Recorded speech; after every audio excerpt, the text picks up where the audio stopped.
In this first lecture, we'll discuss intelligence cooperation and intelligence sharing. We'll look at a few different theoretical perspectives that might help us understand or explain the mechanisms behind this kind of cooperation and sharing.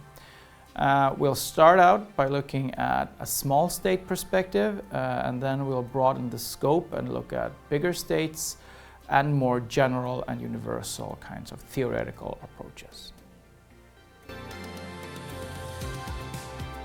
The goals of this lecture is to cover some, first of all, knowledge goals. So we're going to talk about intelligence sharing, specifically why do states share intelligence with each other. We're going to look at some theories. We are going to specifically look at the theory that uses gift giving as a perspective to explain intelligence sharing. We're going to look at the role of the regime type. So we're going to see if it makes any difference if there are democratic states exchanging with each other or if authoritarian states are involved. Then we're going to look at another theory which uses three components: reason, root, and record, to explain why intelligence sharing is sometimes successful and sometimes not. And then we're going to look at a few examples throughout the lecture. For example, we're going to look at Anglo-Soviet intelligence sharing during World War II. We're going to look at the relationship between Denmark and the United States after the Second World War, so during the Cold War and after. And we're also going to look at the Cold War relationship between the Soviet Union, USSR, and the East German Democratic Republic, GDR. So throughout the lecture and afterwards, I'd encourage you to reflect on which factors actually drive intelligence sharing and how much does the context matter. So context in this case could mean the regime type or the kind of geopolitical setting and several other different potential contexts. So if we start with the why and how of intelligence sharing. The first challenge is that states can collect information, but no single state can collect everything it needs. So there's always a limit to your capabilities, no matter how big you are. And it is also mutually beneficial to share information because two or more countries can benefit together by sharing information, because both of these two will know more by exchanging information than either one could know on their own. So it's mutually beneficial kind of cooperation, potentially at least. But there are also risks. Sharing information could expose sources. It could also expose methods and priorities, and it could potentially, in doing so, jeopardize intelligence capabilities.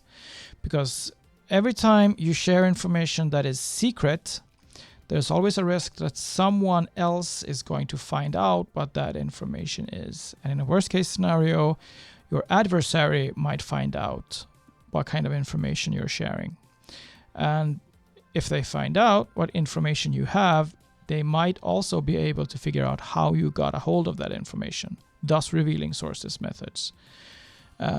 methods. But the fact that you have specific kinds of information could also tell an adversary something about your priorities. Where are you looking and what kind of information are you collecting and sharing? The traditional explanation for how this works is called the quid pro quo principle. So this traditional perspective answers the question, why do states share, with quid pro quo. It's one thing for another. So if I give you something, you have to give me something back. And then we can keep exchanging stuff. So the assumptions here is that one state gives the other state something and it expects something back in return. It has to be given something in return, otherwise there is no trade. And the thing that it is given in return has to have roughly equal value.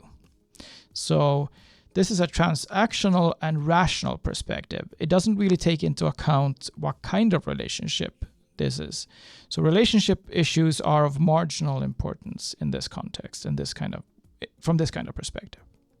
So if we look at the relationship between Denmark and the United States, that is an example of a small state interacting with a large power, superpower in this case.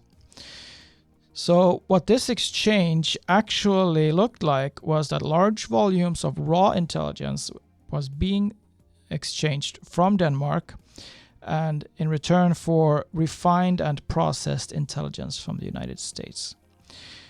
So Denmark helped the National Security Agency, the NSA, collect digital data that was being processed through Danish fiber optic cables in this case. And this also included targeting other European countries, indicating that for Denmark, the relationship with the United States was more important than Denmark's relationship with the rest of the European Union, since this could potentially trigger negative reactions from the European Union, which it also did eventually. This relationship, it should be noticed, is asymmetric. So Denmark is giving large volumes of raw intelligence, but it's not getting large volumes of raw intelligence in return. It's getting something much more limited and different in return. Something that is refined and processed, but according to some authors, at least in your literature list, this is not symmetric and it's not quid pro quo because it's not of the same value. And this can also be compared with the relationship between East Germany and the Soviet Union, where you had one small state interacting over a long period of time with another superpower, the Soviet Union. And in that case, East Germany also provided raw intelligence in exchange for refined and processed intelligence, and a few other perks as well. The Danes, specifically the Danish Defense Intelligence Service, also known as FE, also had a cooperation with BND, the Bundesnachrichtendienst, the West German intelligence service. And one of the terms of this agreement was that neither party could allow any of this intelligence information to get back to the superiors from the country of origin. So when the Danes gave intelligence to the Germans, they had the condition that the Germans are not allowed to share that same intelligence back with the Danish politicians, for example. And same thing in the other direction. So when the Danes received German intelligence, they were not allowed to share German intelligence back with German politicians and other decision makers outside of the BND. So the reason they had this kind of arrangement was because both intelligence services wanted to control the flow of information. They didn't want to share everything with their own politicians and their own senior decision makers outside of the intelligence service. But they sometimes had reasons to want to share this information, even though they weren't trusting their own politicians and senior decision makers. They were trusting a foreign party with this information for various reasons. So what this shows in these relationships, you have small states versus superpowers or large powers. So there is obviously an uneven exchange going on in some of these cases. So what are the benefits of an uneven exchange from the perspective of the small state? Well, first of all, we have some hard or tangible benefits. So one of these is intelligence support to deployed troops. So if you're Denmark and you have troops deployed to Afghanistan, for example, then you need up-to-date intelligence flowing in so that you can maintain somewhat secure posture for your troops and cope with various kinds of threats that you need to know about before they materialize. And this is very difficult for a small state to cope with this on their own. So they need support, and they get the support from their large partner in this way. Then there's also intelligence training and technology. So the small state will typically receive a lot of training support over a long period of time, but also access to technology they might otherwise not have access to. And the same thing was actually true of Sweden as well during the Cold War, when Sweden was given, especially during the early years of the Cold War, Sweden was given signals intelligence technology to put in planes, which probably it would not have been able to acquire otherwise. Then there's also counterterrorism intelligence, which can be very useful to secure the homeland. And in this case, counterterrorism also requires a lot of different sources and a very wide coverage potentially, because it's difficult to predict exactly where the terrorists are going to come from and when and in which shape. So for a large partner, this kind of intelligence can be provided to the small state and help the small state keep itself safe. But then there are also soft and what we can call intangible benefits. So one of these is the somewhat vaguely expressed national interest. When someone says that it is in the national interest of the small state to engage in this kind of exchange with a large power or superpower, because it strengthens the bond between these parties. So it just builds a relationship which is useful for a small state that depends on the protection and support from large states or superpowers. So it also gives recognition. So by showing that you are capable of collecting intelligence and that you are willing to share it, it gives you some recognition that you are a capable and reliable partner. So both of these can potentially strengthen ties with the large state and as a secondary effect also provide long-term security potentially for the small state, because it has the protection from the superpower or large power. The relationship between small states and large powers is thus reminiscent of how human intelligence relations between the agent and the handler or case officer, what it might look like. So affirmation, as those of you who have studied intelligence analysis before will know, affirmation is very important between a recruited agent and an intelligence officer, a case officer or a handler, because the agent typically depends on this kind of affirmation. So the handler or case officer will constantly tell the person they have recruited that you are very important to us, you're doing good work, you're providing us with valuable intelligence, we trust you and we appreciate your efforts, and you are a key player for us, and so on. So you can see a similar pattern going on in the relation between the small state and a large power. But it's also about maintaining emotional bonds. So a case officer or intelligence officer interacting with a recruited asset, an agent, will typically try to build some sort of emotional bond that will keep the agent loyal and willing to deliver. So this is, sometimes you can see this as a kind of a father-son relationship, or sometimes an intimate relationship or a close friendship. It can take different forms, but it is always a very strong emotional interpersonal bond. And you can see this in a kind of a higher level of abstraction between small states and larger powers, where the small states feel that they have an emotional connection to this large power or this superpower. So it goes beyond this kind of rational kind of model and into the more emotional and instinctive sphere. Another perspective here is the perspective of gift giving, which comes from anthropology. And this theory is derived from observing social interactions in ancient and indigenous civilizations. So, for example, Vikings, ancient Romans, Polynesian tribes, and so on. And this can be generalized, some argue, because gift giving is a universal social practice and it serves to establish social bonds between people. So for this reason, it's applicable outside of the sphere of ancient and indigenous civilizations. And actually, it applies to us in the world today every bit as much. And it also applies to states, actually. So in this perspective, exchange is giving gifts. So a state gives intelligence as a gift in order to strengthen a relationship and build trust.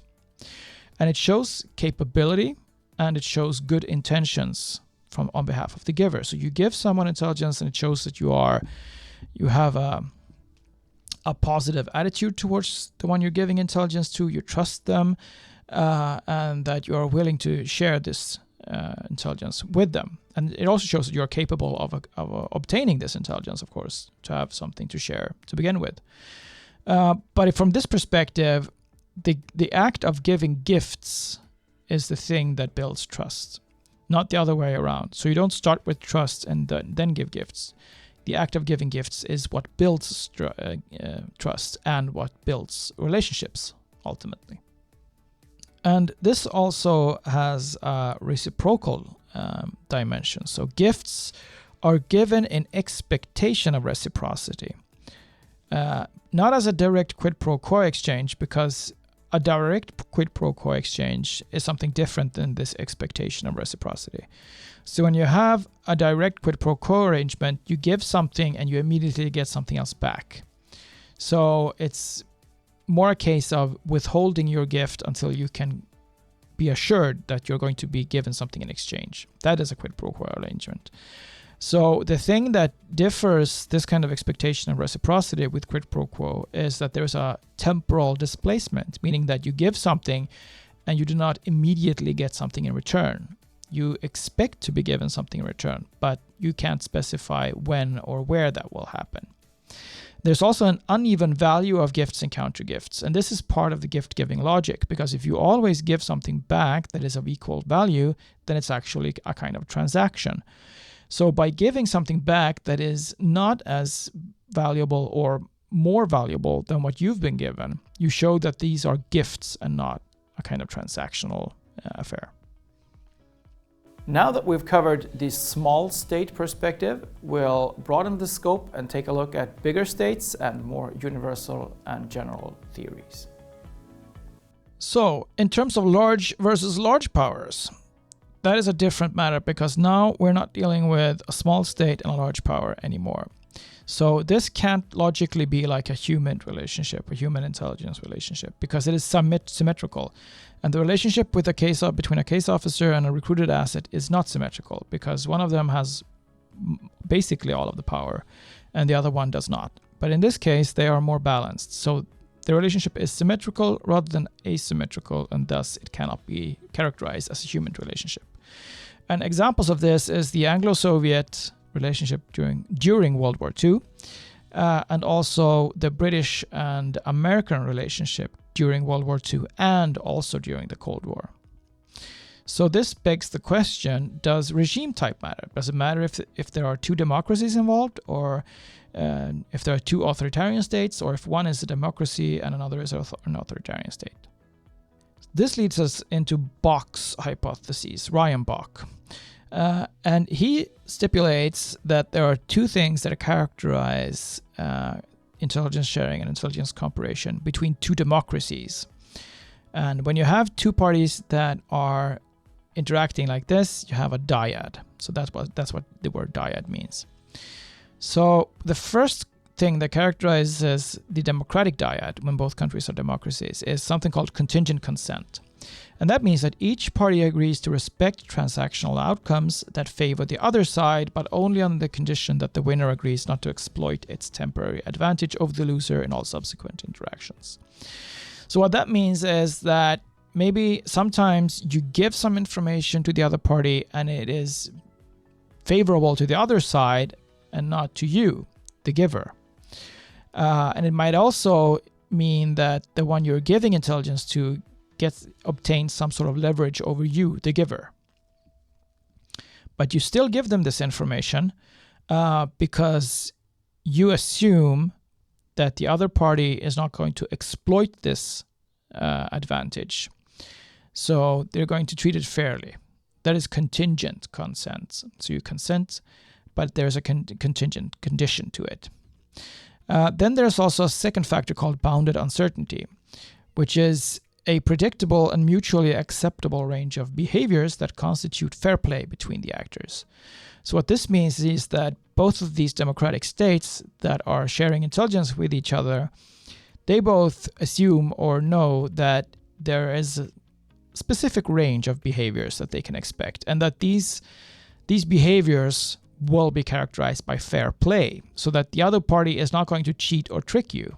You can trust the other party, the other democratic state, because it's going to treat you fairly, just by virtue of being a democratic state interacting with another democratic state. So democratic dyads, what is the reason we expect this kind of dynamic between two democratic states? Well, this is based on the democratic peace theory, which says that two democratic states are unlikely to end up in a violent confrontation.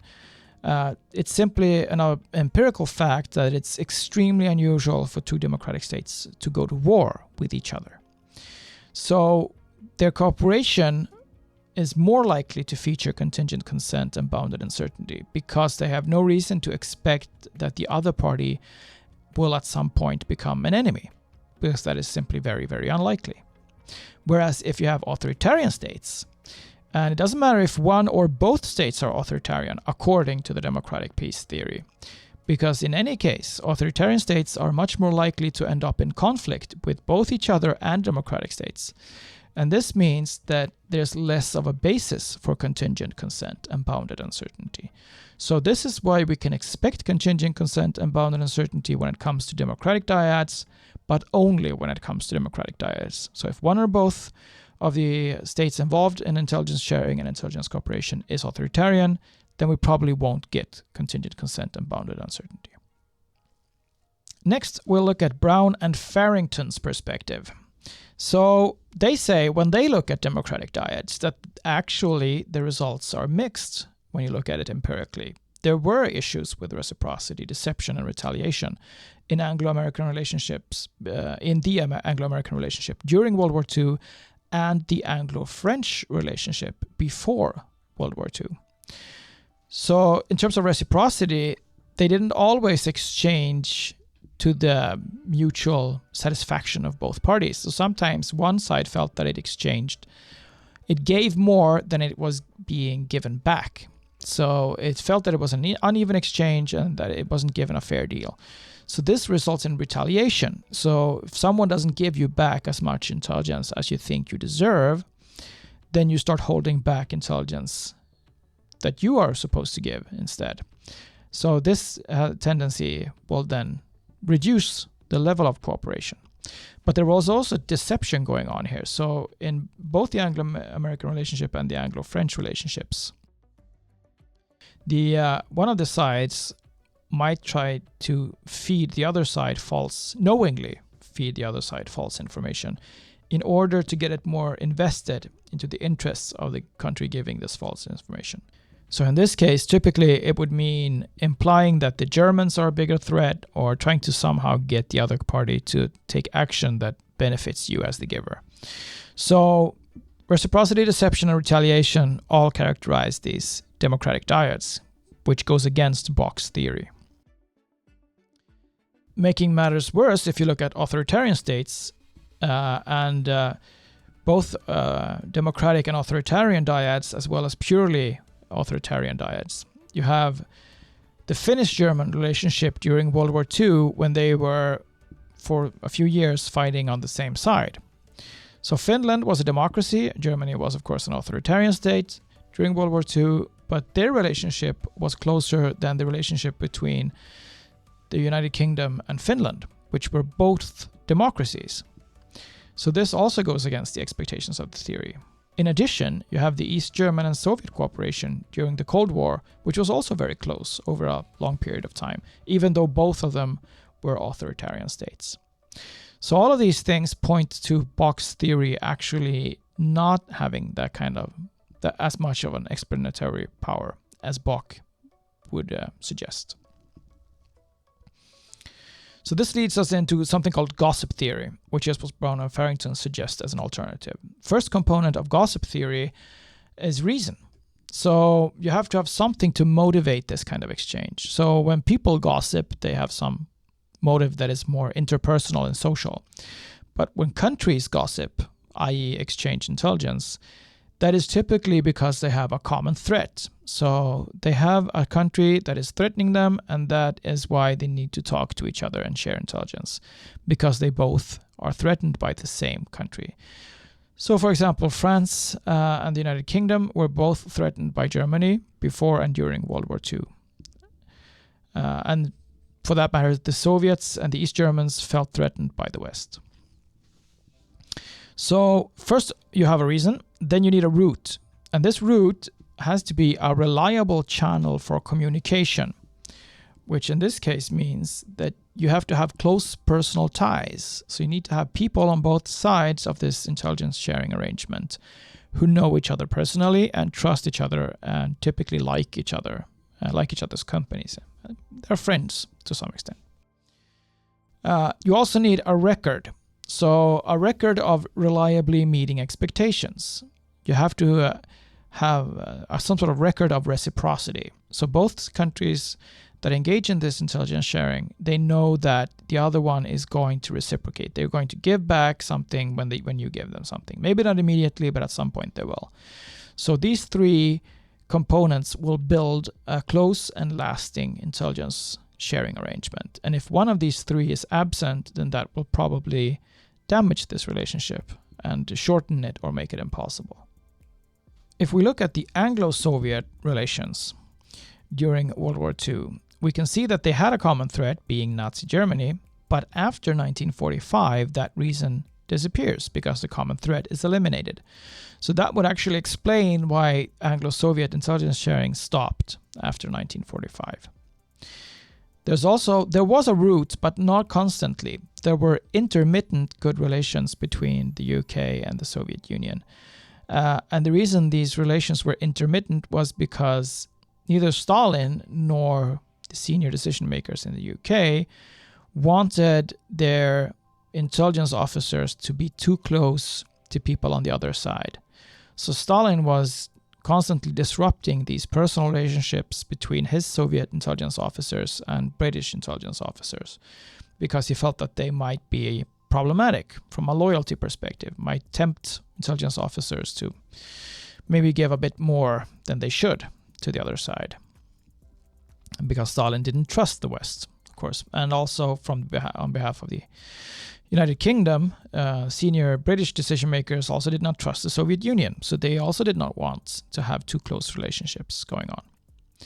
But sometimes, for a few periods of time, there were good relations on a personal level, and that explains why this intelligence cooperation sometimes worked quite well and sometimes worked not as well. There was also a record of decent reciprocity. So the Soviet Union was constantly fighting the Germans, and that is what the British wanted. So the British were providing intelligence, and the Soviets were fighting the Germans. So this satisfied the expectations of both sides, more or less. If we look at the relationship between the Soviet Union and East Germany during the Cold War, they had also a common threat, being the West, or NATO. And they had a root because they had very close personal relations throughout the entire Cold War. So, for example, Markus Wolf, the head of the East German foreign intelligence under the Stasi, he had very close relations with the Soviet Union and with people in the Soviet Union. And Erich Mielke, he was living in the Soviet Union for some periods of time and protected in the Soviet Union and had a large network of people he knew in the Soviet Union. And in addition to these two, the Stasi also sent intelligence officers on a regular basis for training and education in the Soviet Union. So they would build personal networks in this way, further strengthening these personal relationships. There was also a record showing regular reciprocity. So the training, as I mentioned, provided by the Soviet Union to East Germany was one of these parts of this arrangement, but also technical support from the Soviet Union. So they would give them equipment and other things that they could use to strengthen their intelligence capabilities. In exchange for this, the East Germans, the Stasi, was giving the Soviets raw intelligence mostly that they were collecting and handing over. So in a sense, this is not dissimilar from the relationship between the United States and Denmark during the Cold War and after. So the conclusions we can draw from this lecture. There are obviously rival theories. We have the reason record root theory, but we also have traditional IR theories, which I didn't get into in this lecture, but they are covered in the literature. Suffice it to say that they have some explanatory power, but they tend to fall short. This is why we have more specific theories, like reason record roots or gift-giving theory. Then we have regime theory, which is an adapted form of democratic peace theory, which does not seem to hold up all that well empirically. So that leaves us basically with reason record root and gift-giving as more specific kind of theories that are specifically adjusted for this kind of empirical context. We also have the difference between large and small countries. So some relationships, as we have mentioned, are symmetrical, other relationships are asymmetrical. There are different factors, but we have some reoccurring factors that are part of several different theories. One of these is the importance of close personal ties. Even though this is an arrangement between countries, close personal ties are obviously important. There's also a need for some kind of record of reciprocity. So you have to show that you're reliable, that you can give something back in order to get something. But you also need to have a common threat. So these three tend to reoccur in different formats in these kind of theories, indicating that they are perhaps of some universal relevance. So in terms of large versus small, it's interesting that these three concepts seem to be able to explain both asymmetric and symmetric relationships. So both large countries interacting with other large countries and large countries interacting with small countries seem to be characterized by these three themes. That's all I had for this lecture, but I hope it has given you some food for thought and some new analytical tools that you can use to better understand these kinds of relationships and this kind of cooperation. In future lectures, we'll get into more of the details surrounding signals intelligence cooperation, but keep these theories in mind because they might help you understand things in a different light as we move on throughout the course. Thank you for watching and listening.